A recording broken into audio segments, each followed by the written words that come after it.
La tronçonneuse Parkside Performance en 40 volts. Mais alors, qu'est-ce que ça vaut par rapport à la petite 20 volts? Eh bien, on va voir ça ensemble en images.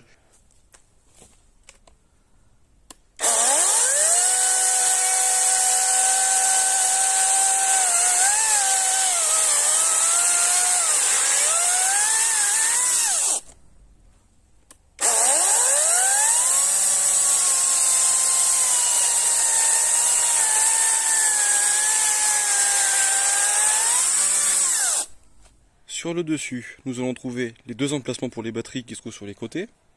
On va trouver le sélecteur de vitesse à cet endroit-là. Vous appuyez dessus, ça va faire 1, vitesse 1 ou vitesse 2. À cet endroit-là, on va avoir de quoi enlever l'écarter pour pouvoir desserrer le guide, pour pouvoir entretenir tout ce qu'il y a à l'intérieur. Et ici, ce sera pour retendre la chaîne. La poignée qui se trouve sur le côté de l'appareil va bien être accessible au niveau du côté et au niveau du dessus, ce qui est très appréciable, mais par contre c'est appréciable pour les droitiers. Et à cet endroit-là, nous avons la sécurité, qui est un peu rade, mais ça fonctionne. Sur ce côté-ci, nous allons trouver le bouchon pour pouvoir mettre l'huile à l'intérieur, ainsi que le niveau d'huile ici. On peut voir le niveau à cet endroit-là.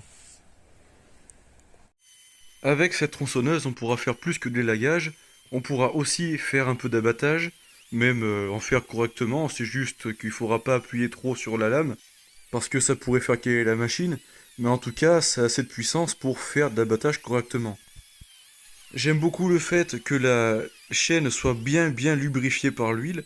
D'ailleurs, quand on s'en sert à vide, c'est-à-dire quand on fait tourner la chaîne sans couper du bois, on voit directement un petit jet d'huile qui est bien expulsé de la chaîne, ce qui prouve que la chaîne doit être bien lubrifiée. Par contre, j'aime moins le fait que la chaîne est un peu longue à démarrer. Lorsqu'on appuie sur le bouton pour l'actionner, il faut bien attendre 2-3 secondes pour que la chaîne prenne sa grande vitesse, et je trouve que c'est un petit peu long. Un professionnel qui est habitué à avoir du super matériel va trouver ce matériel-là un peu bidon. Pour l'usage que j'en ai, je m'en contente parfaitement, mais les professionnels, passez votre chemin. Mon verdict sur cet appareil, vous vous doutez bien que ce n'est pas un appareil professionnel, mais cependant, pour un usage comme le mien, c'est-à-dire m'en servir une fois tous les ans pour pouvoir couper un peu de bois, pour moi ça me suffit parfaitement. Je trouve qu'elle est quand même agréable à s'en servir, elle n'est pas très lourde, elle a suffisamment de puissance pour ne pas qu'on s'endorme lors de l'utilisation. En position 2 en tout cas, parce qu'en position 1, vous voyez bien que ça mène pas grand chose, elle cale et c'est lent. Mais en position 2, c'est nickel. Vraiment, c'est intéressant. Je trouve que pour 90 € en promotion, ça vaut largement le coup. Le prix fort était à 130 € si je me souviens bien. Bon, là, faut réfléchir. Mais en attendant, l'appareil est correct. Le rapport qualité-prix reste quand même pas mauvais.